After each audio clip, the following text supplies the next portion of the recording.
So we are starting with the rapid fire of charge of GST. आइए, सबसे पहले कितने प्रकार के चार्ज होते हैं? फॉरवर्ड चार्ज और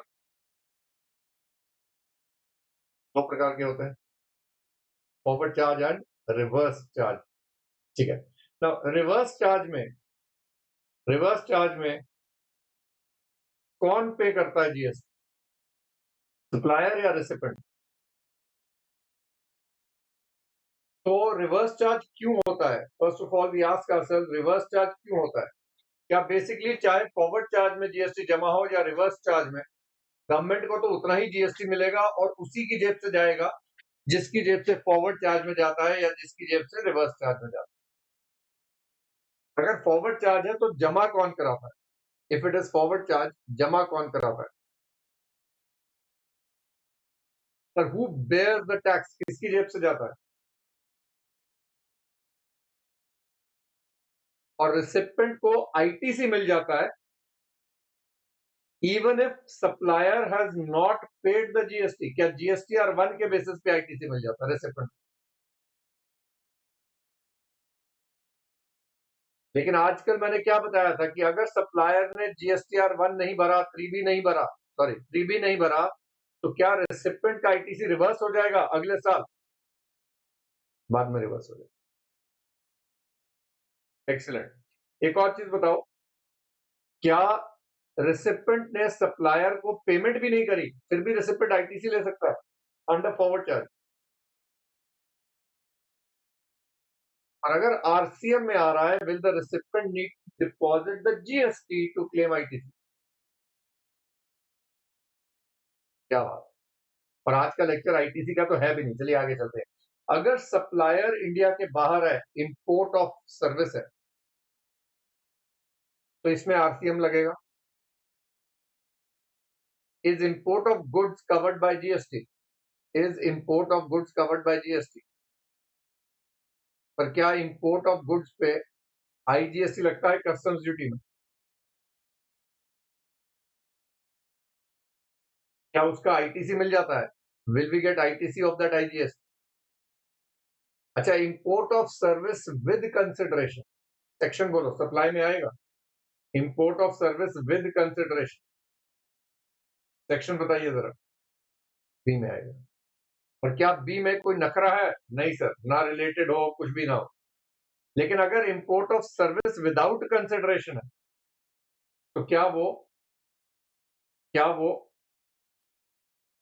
सप्लाई में आ सकता है? इन फर्दरेंस ऑफ बिजनेस है एंड रिलेटेड पार्टी होगा। Very nice. अच्छा, ये जो रिवर्स चार्ज की सप्लाई होती है, क्या ये सप्लायर के एग्रीगेट टर्नओवर में ऐड होती है या रेसिपेंट? क्या ये सप्लायर के एग्रीगेट टर्नओवर में ऐड होती है या ये रेसिपेंट में होती है? सप्लायर। क्या supplier of reverse charge service invoice issue करेगा?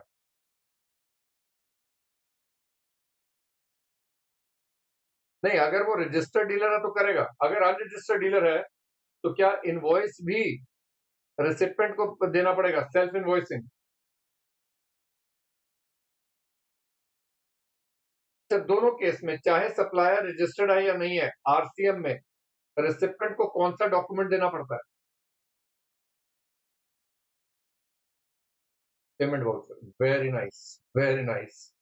Does the recipient of reverse charge get ITC for tax paid? Yes, only when it is paid. Recipient deposit कैसे करता है? How does the recipient pay GST? Can this GST under RCM be paid to credit ledger? अच्छा, पहले जवाब दे दिया, अरे वाह। Cash ledger. क्या ये रिवर्स चार्ज के लाइबिलिटी लेजर में ऐड होगा सेपरेटली? तो हम रिवर्स चार्ज के लाइबिलिटी लेजर में ऐड करके कैश लेजर से पे करके फिर क्रेडिट लेजर में लेके अपनी फॉरवर्ड चार्ज की लाइबिलिटी से माइनस कर लेंगे। यस। जो बंदा सिर्फ आरसीएम की सप्लाई कर रहा है, सप्लायर ऑफ आरसीएम सप्लाई, उसकी सप्लाई 40 लाख हो गई है, क्या उसको, या 50 लाख हो गई है, क्या उसको रजिस्ट्रेशन लेना कंपल्सरी है?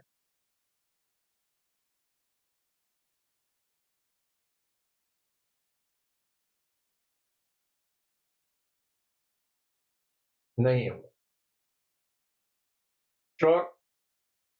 अच्छा, क्या सप्लायर जो रिवर्स चार्ज सप्लाई कर रहा है, क्योंकि उसको तो एग्जेम्प्ट होगा रजिस्ट्रेशन लेना, पर क्या सप्लायर जो रिवर्स चार्ज सर्विस कर रहा है उसको आईटीसी मिलेगा अपना?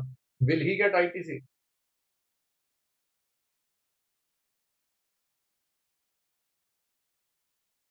नो सर, उसको आईटीसी नहीं मिलेगा। Very nice. अगर रेसिपिएंट को आरसीएम में डाल दिया गया और रेसिपिएंट रजिस्टर्ड नहीं है तो क्या उसको कई बार कंपल्सरी रजिस्ट्रेशन लेना पड़ जाएगा?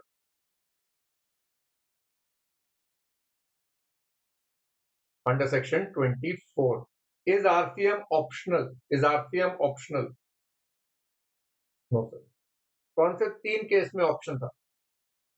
3 केसेस में। अरे वाह, क्या बात है। कौन से 3 केस? ऑथर वाला केस है, जीटीए वाला केस है, 2 हो गए। जीटीए और ऑथर हो गया। व्हीकल वाला है, बिल्कुल सही जवाब। क्या इन तीनों केस में रिमेंबर फॉरवर्ड चार्ज के अंदर 22 सेक्शन का टर्नओवर बेस्ड बेनिफिट मिलता है सप्लायर? भाई सप्लायर का 20 लाख 40 लाख का टर्नओवर नहीं है तो रजिस्ट्रेशन नहीं लेना, पर क्या ये बेनिफिट आरसीएम में मिलता है 20 लाख 40 लाख?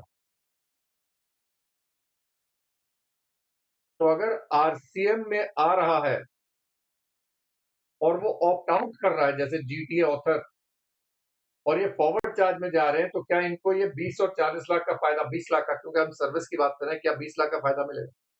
तो क्या इनको पहले रजिस्ट्रेशन लेना है फिर ऑप्ट आउट करेंगे?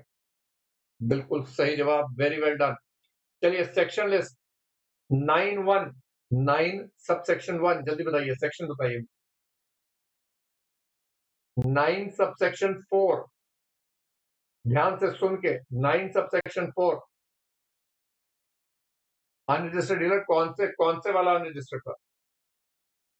Real estate market builder. Very nice. 9 sub section 5 9 sub section 5 e commerce operator. 9 sub section 2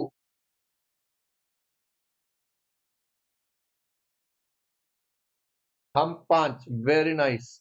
9 sub section 3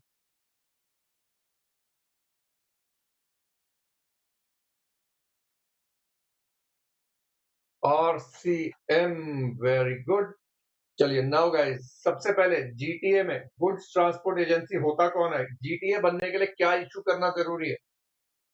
GTA बनने के लिए क्या इशू करना जरूरी है? Consignment note. कंसाइनमेंट नोट का क्या मतलब है? कंसाइनमेंट नोट का क्या मतलब है? क्या वो बंदा रिस्पॉन्सिबिलिटी ले रहा है? Taking liability. Very nice. अगर 5% रेट है, does that mean if it's a 5% rate, does that mean it is reverse charge? Normally अगर क्वेश्चन में 5% लिखा है तो क्या हम उसको रिवर्स चार्ज मानेंगे? जीटीए अगर किसी अनरजिस्टर्ड फर्म को जीटीए सर्विस दे रहा है तो क्या उस फर्म को रजिस्ट्रेशन लेना कंपलसरी हो जाएगा बेटा? अगर जीटीए ऑप्ट आउट करता है तो क्या ऐसा क्वेश्चन पेपर में लिखा होगा? अगर वो ऑप्ट आउट करके, क्या वो साल में बारी बारी 2-3 बार ऑप्ट फॉर कर सकता है या एक ही बार करना पड़ेगा? एक ही बार करना। और अगर वो ऑप्ट आउट करता है और वो 12% चार्ज कर रहा है तो क्या जीटीए को अपनी परचेज पे आईटीसी मिल जाएगा?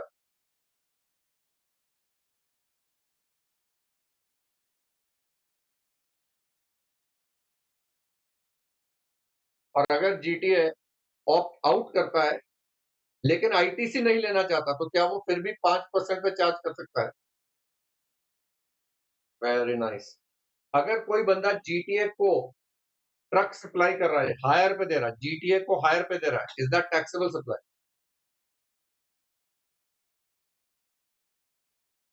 देखिए बताइए, ये अनरजिस्टर्ड सीटीपी कौन होता है? Who is an unregistered CTP?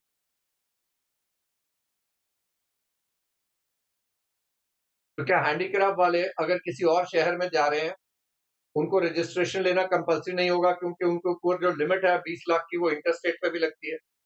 ऐसे अनरजिस्टर्ड सीटीपी को अगर जीटीए सर्विस दे रहा है तो क्या वो एग्जेम्प्ट हो जाएगी? अच्छा, गवर्नमेंट डिपार्टमेंट्स को हमने 2 हिस्सों में डिवाइड करा था। एक वो गवर्नमेंट डिपार्टमेंट जो रजिस्ट्रेशन सिर्फ टीडीएस के लिए ले रहा है और एक वो गवर्नमेंट डिपार्टमेंट जो सप्लाई भी करते हैं। जीटीए अगर इस वाले गवर्नमेंट डिपार्टमेंट को सर्विस दे रहा है जिसने रजिस्ट्रेशन सिर्फ टीडीएस के लिए लिया है, तो क्या वो सर्विस अच्छा एग्जाम्प्ट? और अगर जीटीए किसी दूसरे गवर्नमेंट डिपार्टमेंट को दे रहा है, फॉरवर्ड चार्ज में आएगा, रिवर्स चार्ज में आएगा? तो क्या गवर्नमेंट डिपार्टमेंट पे करेगी GST? Very nice, very nice. और ये हमें पता है transportation of agriculture produce, organic manure, newspaper, military defence equipment, relief equipment, आटा, दाल, चावल, दूध और नमक is exempt. Very nice. Category 2 पे आते हैं सर। हमने कैटेगरी 2 में कौन-कौन से डाले थे? वो एग्जेम्प्टेड सप्लाई वाला चार्ट था। गवर्नमेंट ने सर्विस दी, एडवोकेट्स या फर्म ऑफ एडवोकेट्स ने दी, आर्बिट्रल ट्राइब्यूनल ने दी। अगर इन्हें सर्विस दी बिजनेस एंटिटी को जिसका इमीडिएटली प्रीसीडिंग ईयर में टर्नओवर लिमिट से ज्यादा है, तो वो आरसीएम में आता है। बाकियों को दी तो एग्जेम्प्ट हो जाएगा। बाकियों को दी तो एग्जेम्प्ट हो जाएगा। तो एक एडवोकेट ने एक कंपनी को सर्विस दी है, सुनिए ध्यान से, एक एडवोकेट ने एक कंपनी को कॉर्पोरेट लॉ की सर्विस दी है और वो कंपनी अभी अनरजिस्टर्ड है। वो कंपनी अभी अनरजिस्टर्ड है।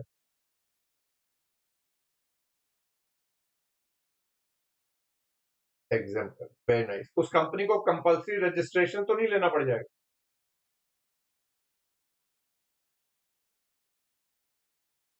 लेकिन एक एक एडवोकेट फर्म ने एक इंडिविजुअल को टैक्स का केस हाई कोर्ट में लड़ने के लिए सर्विस दी है।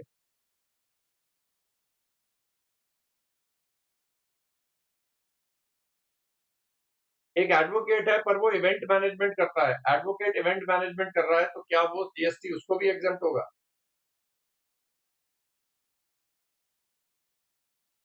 एक बंदा अभी लॉ की पढ़ाई कर रहा है, वो लीगल एडवाइस दे रहा है।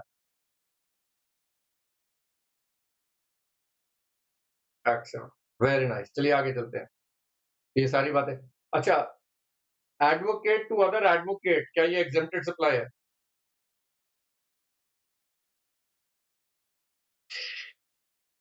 ओके, गवर्नमेंट की सर्विसेज की हमने बात कर ली थी। पोस्ट ऑफिस ने किसी गवर्नमेंट डिपार्टमेंट को सर्विस दी है। पोस्ट ऑफिस ने गवर्नमेंट डिपार्टमेंट को सर्विस दी। क्या बात है, क्या बात। नाउ कैटेगरी 3 में हमने कहा था ऑलवेज आरसीएम, अगर रेसिपिएंट रजिस्टर्ड नहीं है तो इनको रजिस्ट्रेशन लेना जरूरी है। चलिए, एक डायरेक्टर है कंपनी का, उसने सिटिंग फीस चार्ज करी कंपनी से, क्या ये आरसीएम में आएगा? एक डायरेक्टर इंप्लॉई है कंपनी का और उसको सैलरी मिल रही है। वाह, कोई सोचे तुम्हारे आंसर देख के कि तुम्हारे पास आंसर्स की लिस्ट की हुई है। मजा आ गया तुम्हारे आंसर सुन के। I think we are doing very well. But अभी जो हमारा ट्रिक है, हम लोग कहां पर कमी है हमारी? हमारी कमी एमसीक्यूज की स्पीड में और सब्जेक्टिव टेस्ट को फॉर्मेट करने में आ रही है। वो भी बेटर हो गया। I think in the last 10 days we done much better. MCQ तो अब काफी हद तक क्रैक हो रहे हैं हमारे विद इन टाइम। बस अब सब्जेक्टिव वाले भी हो जाएंगे। चलिए आइए आगे चलते हैं। अगर एक डायरेक्टर है पर वो कंपनी को एज अ सी एडवाइस दे रहा है, डायरेक्टर तो है, प्रोफेशनल सीए भी है, एज अ सी एडवाइस दे रहा है, क्या ये भी आरसीएम में आएगी?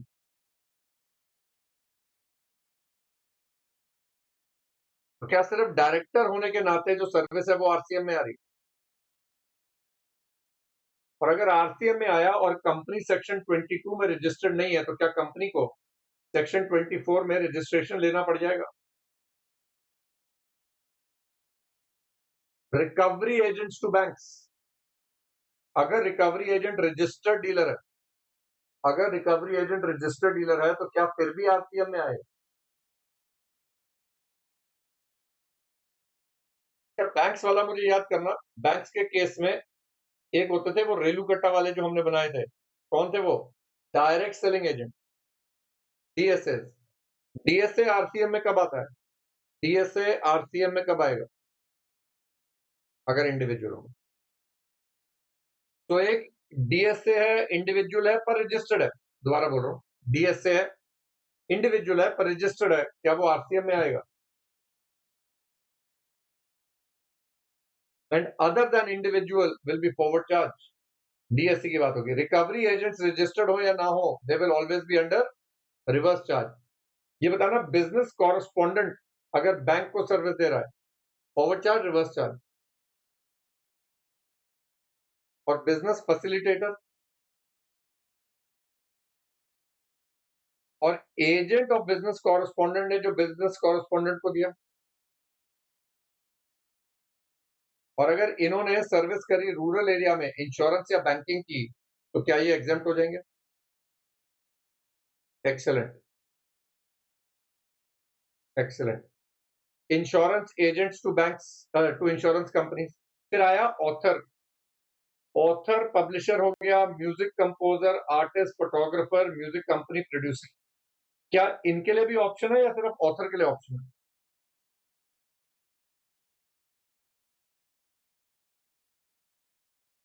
क्या ऑथर के ऊपर कोई कंडीशन है? कितनी देर तक वो वापस नहीं ले सकता ये आरसीएम का फॉरवर्ड चार्ज का ऑप्शन? 4 कंडीशन है। 1 साल। हाँ, उसको क्या पहले डिक्लेरेशन देनी पड़ेगी? और कहाँ लिखना पड़ेगा? क्या हर बिल के ऊपर भी लिखना पड़ेगा? क्या वो 20 लाख का बेनिफिट ले सकता है? Very good.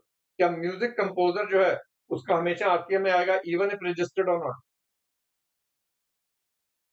Very nice, I think we have done this very very well.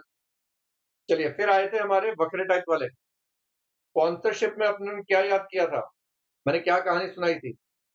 अगर एटी सर अगर एटी सर जो स्पॉन्सरशिप दे रहे हैं, एसडी कॉलेज जिसको स्पॉन्सरशिप मिल रहा है, क्या सर्विस एसडी कॉलेज दे रहा है? रुक जाओ 1 मिनट के लिए।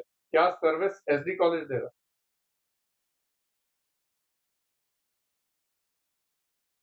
क्या जिसको स्पॉन्सरशिप मिलती है वो रिसिपेंट होता है या सप्लायर होता है सर्विस का? माही, वंशिका, जो पैसा दे रहा है क्या वो रिसिपेंट ऑफ सर्विस है?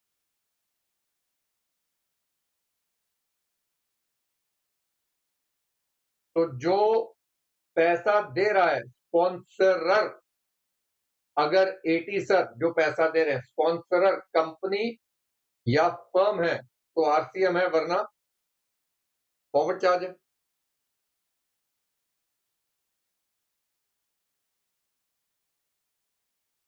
और एक कंपनी है अनरजिस्टर्ड है, सुनिए, एक कंपनी है अनरजिस्टर्ड है, उसने कॉलेज को स्पॉन्सरशिप का पैसा दे दिया, क्या ये आरसीएम में आएगा?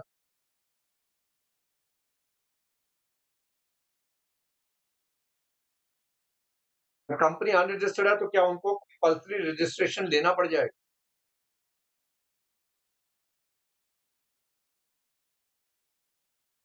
मैं रजिस्टर्ड डीलर हूं, मैंने एक कॉलेज को स्पॉन्सरशिप का पैसा दे दिया, कॉलेज छोड़िए, मैंने एक सोसाइटी को स्पॉन्सरशिप का पैसा दे दिया, उन्होंने बाहर बोर्ड लगा दिया एटी सर क्लासेस, क्या ये फॉरवर्ड चार्ज में आएगा?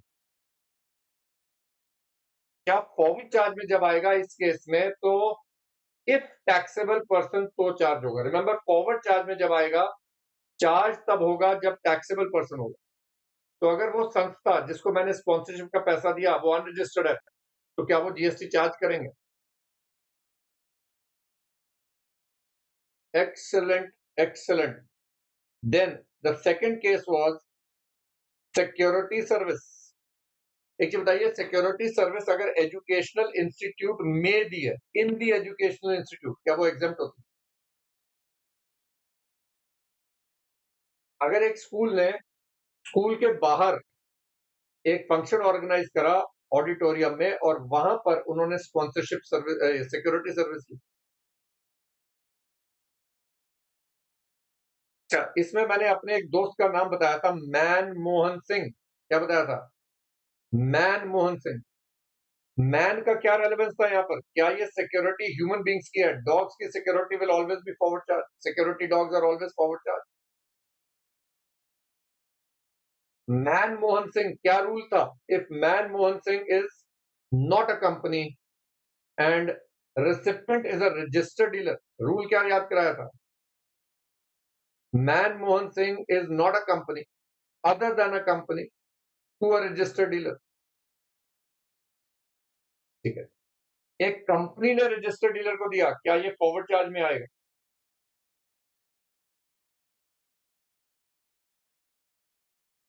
एक इंडिविजुअल को दिया, दोनों अनरजिस्टर्ड है,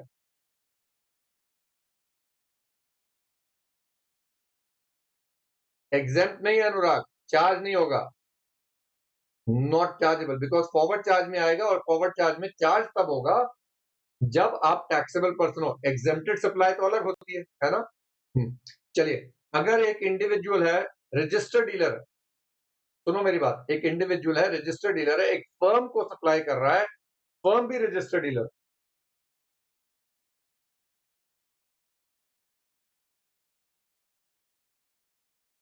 राइट? सो रूल याद करेंगे, other than company to a registered dealer. चलिए बताइए, लेकिन अगर इंडिविजुअल ने कॉम्पोजिशन डीलर को दे दिया, remember composition dealer is a registered dealer,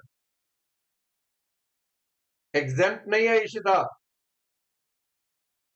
बच्चों, एग्जेम्प्ट सप्लाई में और फॉरवर्ड और रिवर्स चार्ज में फर्क कीजिए। कहां आ रहा है ये फॉरवर्ड चार्ज?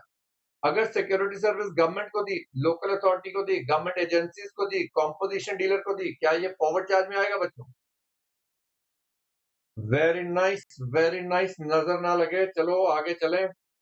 तीसरा क्या था बेटा? तीसरा क्या था? Renting of motor vehicle with fuel, with fuel. जल्दी से बता दो, ये renting of motor vehicle with fuel का क्या रेट था? Other than a company to a company, other than a company to a company. यहां पर एक नाम याद कराया था तुम्हें, कौन थे वो? कौन थे? बबलू टैक्सी ड्राइवर, बबलू भैया, बबलू भैया, हाँ, बबलू भैया किस प्रोवाइड कर रहे हैं? कंपनी को प्रोवाइड कर रहे हैं। So other than a company to a company is reverse charge. अच्छा, क्या बबलू भैया ऑप्ट कर सकते हैं यहाँ पर फॉरवर्ड चार्ज के लिए? तो क्या वही था 12% और 5% वाला ऑप्शन था यहाँ पर? Very nice children, very nice. DSS भी हो गया, बिजनेस फैसिलिटेटर भी हो गया, सारा हो गया। चलो, फिर आते हैं 9(4) में। चलिए, एक रेडीमेड बिल्डिंग खरीदी, रेडीमेड बिल्डिंग खरीदी, क्या उस पे जीएसटी चार्ज किया होगा? Will GST have been charged on it? No sir, it is not goods. तो क्या इस बिल्डर को इसकी परचेजेस का आईटीसी मिलेगा? तो क्या वो बिल्डर जो भी खरीदेगा उसकी कॉस्ट को कैपिटलाइज कर देगा? क्या वो बिल्डर जो भी खरीदेगा अपनी कॉस्ट को कैपिटलाइज कर देगा?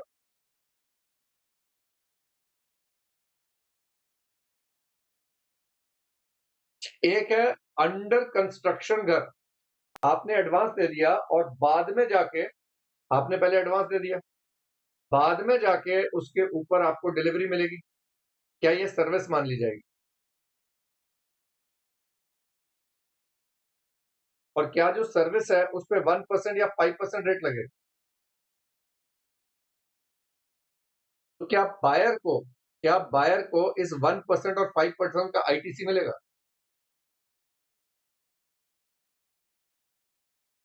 क्यों नहीं मिलेगा बायर को? मैंने बिल्डिंग कंस्ट्रक्ट कराई, फैक्ट्री की बिल्डिंग कराई भाई, अपनी फैक्ट्री के लिए, ब्लॉक क्रेडिट है। अच्छा, ओके। एंड इस बिल्डर को क्या जितने इनपुट्स खरीद रहे हैं 80% रजिस्टर्ड डीलर से खरीदने पड़ेंगे? और सीमेंट क्या 100% रजिस्टर्ड डीलर से खरीदना पड़ेगा? और इनको आईटीसी नहीं मिलेगा। पर अगर ये 80% से कम इन्होंने खरीदा, तो क्या 70% अगर रजिस्टर्ड डीलर से खरीदा तो 10% पे 18% आरसीएम में पे करेंगे। और अगर सीमेंट 1 रुपया भी कम खरीदा रजिस्टर्ड डीलर से तो okay, very nice. Then we come to 9(5). अच्छा, अगर सवाल आता है कि is GST payable by a person other than under recipient और सप्लायर, क्या जीएसटी कभी भी रिसिपेंट और सप्लायर को छोड़ के किसी और बंदे से लिया जाता है? The answer is yes and the answer is 9(5). Very nice. Okay, अच्छा यहां पर पहले वाला था ट्रांसपोर्टेशन ऑफ पैसेंजर्स और food delivery. Transportation of passengers और फूड डिलीवरी क्या कॉमन है बेटा? सप्लायर रजिस्टर्ड हो या ना हो, ई कॉमर्स ऑपरेटर ही पे करेगा। एम आई राइट? क्या ये जो अनरजिस्टर्ड सप्लायर्स हैं 9(5) वाले, इनको कंपल्सरी रजिस्ट्रेशन लेना होता है? Very nice, very nice. अच्छा, अब ये बताइए, इधर भी एक एक्सेप्शन था, इधर भी एक्सेप्शन है। अगर सप्लायर ओमनी बस प्रोवाइड कर रहा है, कंपनी ओमनी बस बाय कंपनी, क्या वो कंपनी ही चार्ज करेगी?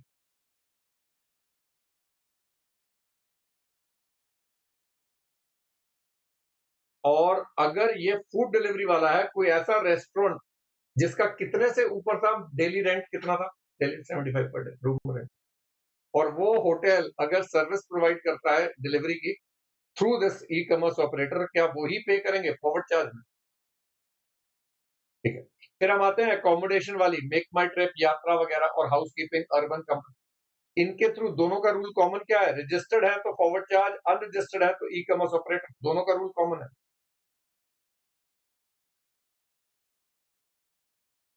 अच्छा, अगर ई कॉमर्स ऑपरेटर इंडिया के बाहर है तो क्या उसका इंडिया में कोई फिजिकल प्रेजेंस नहीं है तो जीएसटी पे नहीं करेगा या करेगा?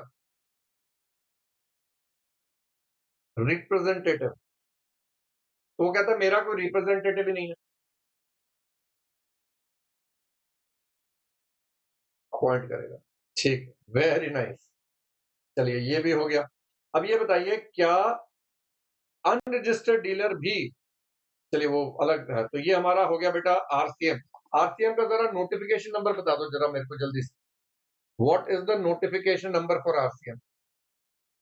13/2017। तो क्या पेपर में section 9(3) read with notification number 13/2017 का लिख के आएंगे? अनुराग, तेरा 16 आया था, गलत है, 13 है बच्चे। Now we start with composition dealer. Is composition dealer a registered dealer? क्या कॉम्पोजिशन स्कीम ऑप्शनल है, कंपल्सरी है?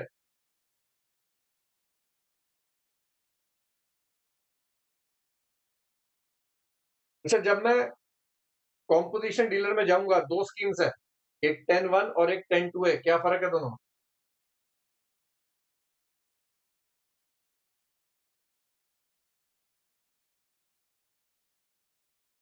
क्या हो गया?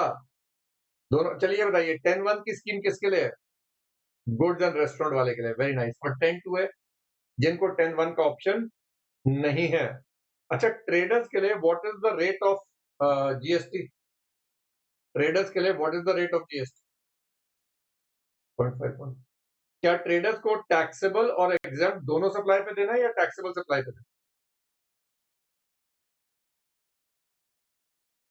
क्या मैन्युफैक्चरर्स के लिए भी रेट तो सेम है, पर क्या इनको सिर्फ टैक्सेबल या एग्जाम या दोनों पे?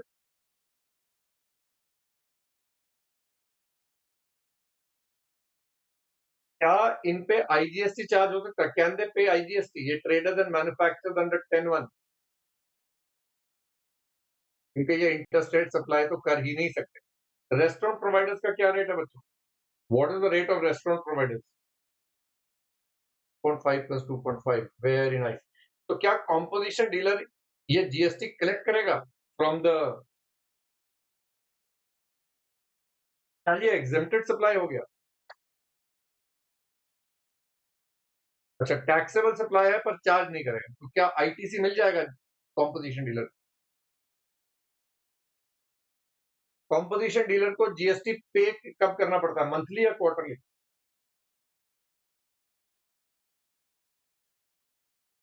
तो अगर अप्रैल मई जून की रिटर्न जानी है कब तक जाएगी बेटा? 18th of the month. Very nice, proud of you guys. Annual return की डेट क्या होगी अब कंपोजिशन डीलर की? 30th of June. चेंज होगी क्या ये? और अगर कंपोजिशन डीलर ने ये कितने महीने में नहीं भरी तो कैंसिलेशन हो जाती है registration. What are the benefits of composition dealer? Lower rate, lesser procedure. क्या composition dealer को क्या composition dealer को कुछ बाहर प्रिंट भी करना पड़ता है बोर्ड पे और कुछ ऐसा लिखना पड़ता है उसको? अच्छा, composition dealer अपनी लायबिलिटी क्या क्रेडिट लेजर से पे कर सकता है? क्या composition dealer हमेशा कैश लेजर से पे करेगा? वेरी नाइस, एक्सेलेंट बच्चों। कंपोजिशन डीलर अगर सिक्योरिटी सर्विस खरीद रहा है तो क्या आरसीएम में आएगा?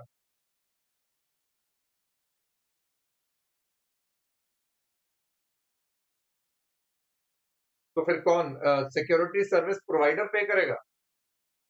क्या सिक्योरिटी सर्विस प्रोवाइडर पे करेगा? लेकिन अगर कंपोजिशन डीलर ने जीटीए सर्विस ली है और जीटीए अभी फॉरवर्ड चार्ज में नहीं आया तो क्या उसको आरसीएम में आना पड़ेगा? अगर कंपोजिशन डीलर एक कंपनी है और उसके डायरेक्टर सर्विस दे रहे हैं तो क्या वो भी आरसीएम में आएगा? तो composition dealer is covered by RCM except for security service. अच्छा ये बताइए, अगर मैं न्यू डीलर हूं या मैं पहली बार रजिस्ट्रेशन ले रहा हूं, मैं अनरजिस्टर्ड डीलर हूं, क्या मैं पहली बार जब रजिस्ट्रेशन ले रहा हूं उसी समय या तो नॉर्मल डीलर ले लूंगा या कंपोजिशन डीलर ले लूंगा? So an unregistered dealer applying for registration for the first time, क्या उसको साल के बीच में से रजिस्ट्रेशन मिल जाएगा? और क्या रूल वही है कि अगर उसने लायबल होने के यानी जब टर्नओवर 40 लाख क्रॉस करी 30 डेज में अप्लाई करा तो लायबल की डेट से इफेक्टिव होगा, 30 डेज के बाद करा तो जब सर्टिफिकेट आएगा तब से होगा। यही था। अब ये बताइए, अगर पहला साल में 40 लाख से ऊपर है तो क्या यहां पर जीरो जीएसटी जाएगा क्योंकि ये अनरजिस्टर्ड डीलर है और इसके ऊपर कॉम्पोजिशन डीलर वाला रेट पे जाएगा?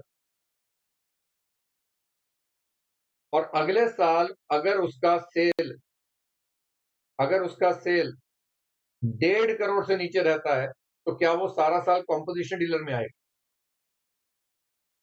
पर जैसे ही 1.5 करोड़ क्रॉस कर गया क्या वो ऑटोमेटिकली नॉर्मल डीलर बन जाएगा? तो अगर यहां पर 150 लाख है और 10 लाख हो गया तो क्या अब इसके ऊपर कॉम्पोजिशन डीलर वाला रेट और इस पे नॉर्मल डीलर वाला रेट लगेगा? अच्छा, 1.5 करोड़ की लिमिट में मेरे को याद कराना, हमारी कहानी थी मनी राम को 3 नागों से लगता था डर, भाग के गया था मेघालय, वहां हो रही थी बारिश, वो हो गया था सिक। उसका दोस्त था अरुण और अरुण ने बोला चल उत्तर की तरफ चलते हैं। बस ना तेल लगाया, ना चेरी खाई, ना बैग उठाया, ना आसाम गया। तो क्या यहां तक इनका 75 लाख? चलिए, कॉम्पोजिशन डीलर का rapid fire Arunachal Pradesh 1.5 crore 75 lakh.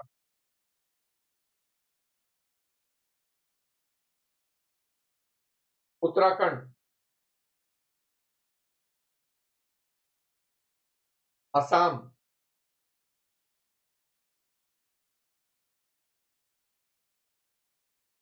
And Delhi.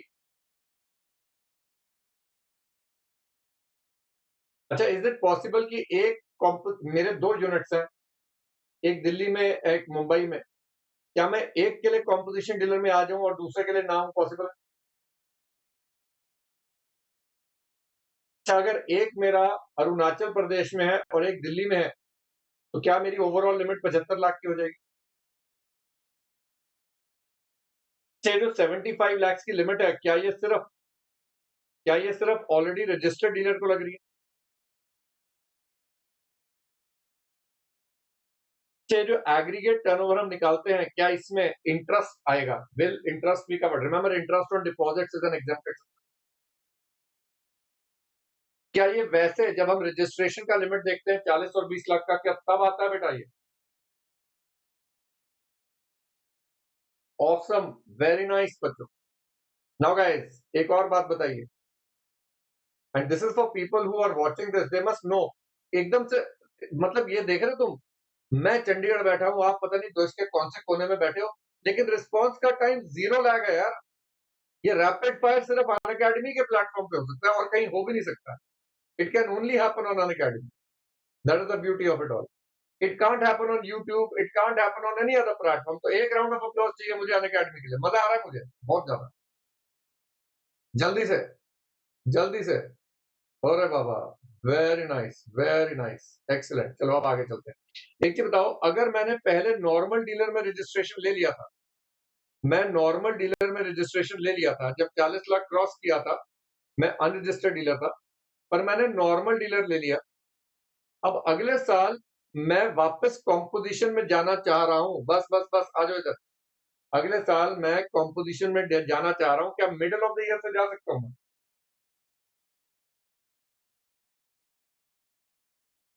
और जब मैं अगले साल कॉम्पोजिशन जाऊंगा, क्या उससे पिछले साल का एग्रीगेट टर्नओवर चेक करेंगे? 1.5 करोड़ और 75 लाख का।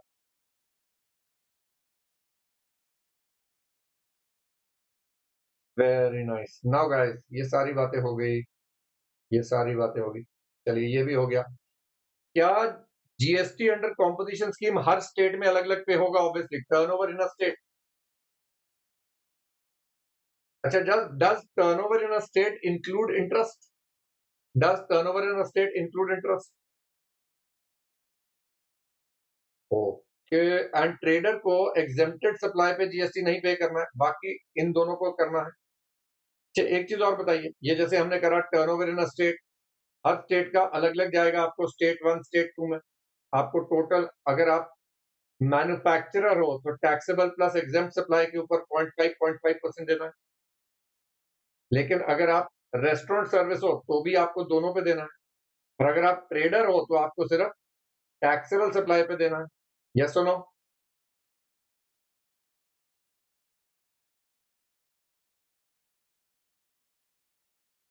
ये बताओ, ये जो जैसे turnover in the preceding year दिया हुआ है,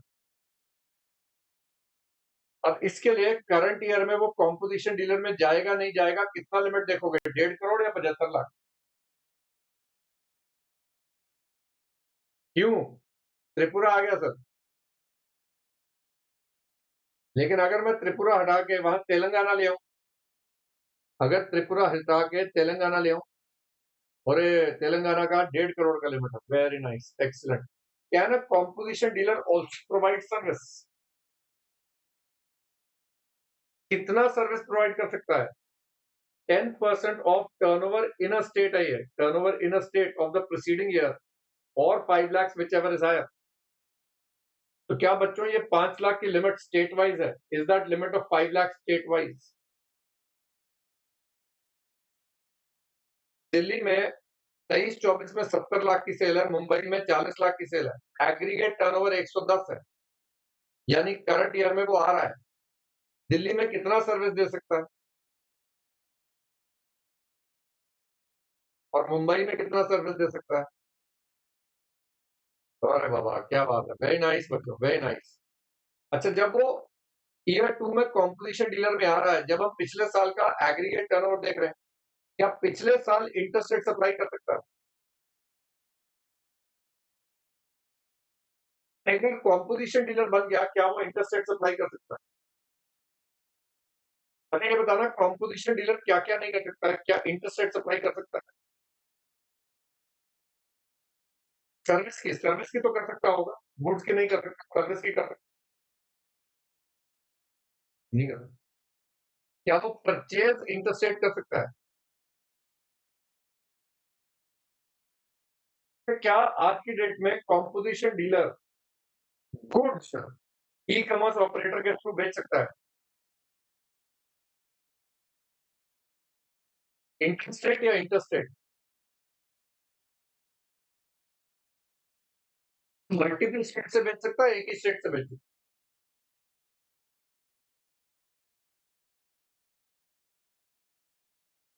ये जो ब्रिक्स बनाते हैं, ब्रिक्स, लाल लाल ईंट है, काली ईंट है, क्या इनको कॉम्पिटिशन डीलर का ऑप्शन है? क्या इनको 10 टू का ऑप्शन है?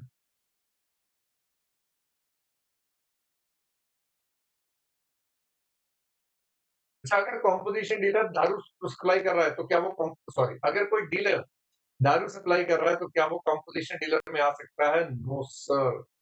So this finishes off this. Then we come to the last part. 10(2)(a किसको मिलता है? जो नॉट एलिजिबल फॉर 10(1). बाकी सारा कुछ सेम है। बस ये बताइए, यहाँ पर रेट ऑफ जीएसटी कितना है?